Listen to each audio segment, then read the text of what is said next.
नमस्कार, मैं पंडित मनीष अवस्थी, ज्योतिषाचार्य। देखिए, इस वर्ष श्री महालक्ष्मी पूजन दीपावली का प्रमुख पर्व 1 नवंबर 2024 दिन शुक्रवार को मान्य रहेगा। इस दिन अमावस्या तिथि शाम को 6:16 तक रहेगी, जो उदय व्यापनी होने के साथ ही साथ प्रदोष व्यापनी होने से भी श्रेष्ठ मानी गई है। दूसरी चीज़ जो यह है कि इस दिन स्वाति नक्षत्र रहेगा, जो रात्रि 3:27 तक रहेगा। स्वाति नक्षत्र और शुक्रवार के संयोग से, यानी नक्षत्र और वार के संयोग से गद नामक योग का निर्माण इस दिन हो रहा है, बहुत शुभ है। और सुबह 10:40 तक प्रीति नामक योग रहेगा। उसके पश्चात आयुष्मान योग आरंभ हो जाएगा।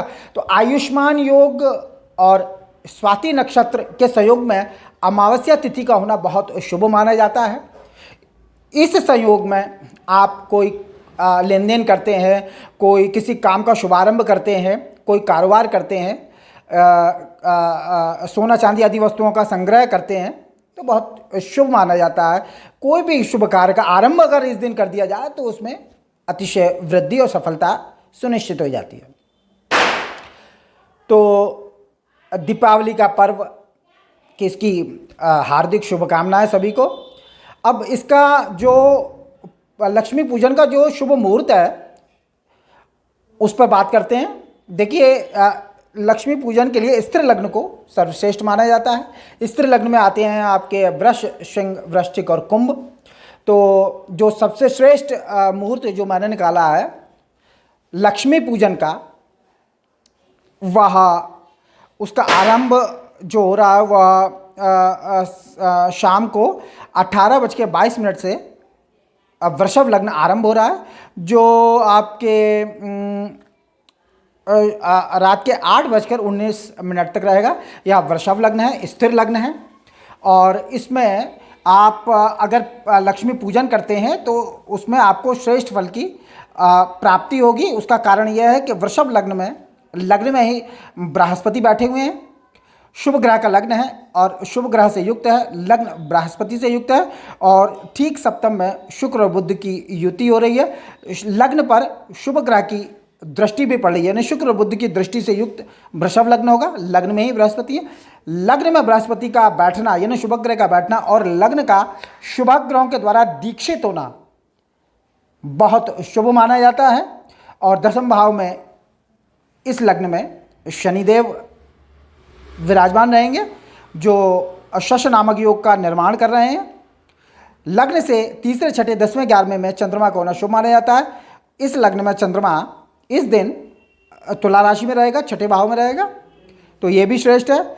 तीसरे भाव में लग्न से मंगल का रहना भी शुभ है। तो कहने का मतलब यह है कि संध्या काल में 18:22 से लेकर, यानी शाम के 6:22 से लेकर 20 यानी रात्रि 8:19 तक का जो ये जो वृषभ लग्न रहेगा, ये समय संध्या काल का बहुत श्रेष्ठ है। शुभ ग्रहों से दृष्टियुक्त है लग्न, और बाकी ग्रहों की स्थिति भी विचारणीय है, शुभ है। तो इस लग्न मुहूर्त में आप लक्ष्मी, माता लक्ष्मी का पूजन करें। श्री गणेश, माता लक्ष्मी और कुबेर, इंद्र, वरुण आदि देवताओं का पूजन करते हुए नवग्रह मंडल पर नवग्रहों को स्थापित करके पूजन करें। और षोडश मातृकाओं का भी पूजन कर सकते हैं। इस प्रकार से समस्त देवी देवताओं और ग्रह नक्षत्रों का पूजन करके आप माता लक्ष्मी को प्रसन्न कर सकते हैं। और माता लक्ष्मी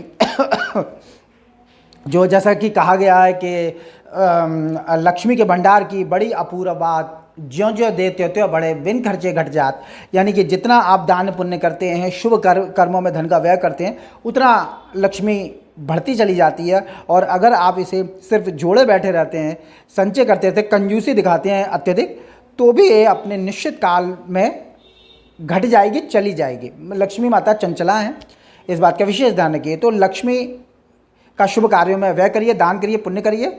और पूजा का मैंने मुहूर्त आपको बता दिया है। लग्न मुहूर्त है, ये शुभ है, शुभ ग्रहों से युक्त है।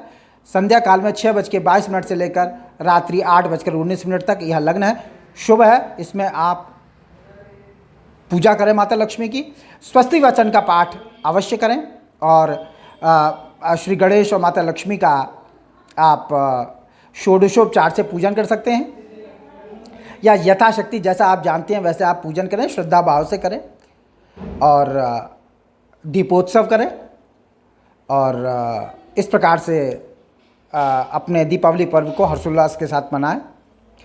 तो ये छोटा सा वीडियो मैंने इसलिए आपको आपके ज्ञानार्जन के लिए, आपकी शंका का समाधान करने के लिए बताया। बहुत से लोग पूछते हैं कि पूजा का मुहूर्त कौन सा है, किस मुहूर्त में हम पूजा करें जिससे हमें अधिकाधिक शुभ फल की प्राप्ति हो। तो यह वृषभ लग्न स्थिर लग्न है और इसमें अगर आप माता लक्ष्मी को प्रसन्न करने के लिए आप माता लक्ष्मी का अच्छे से पूजा करते हैं और आरती वगैरह करते हैं और उसके बाद प्रसाद वितरण आदि करते हैं तो निश्चित रूप से वर्ष भर आप का भंडार, आपका धन का कोष भरा रहेगा और आर्थिक तंगी से आप दूर रहेंगे। तो मैं अपनी वीडियो को यहीं समाप्त करता हूँ।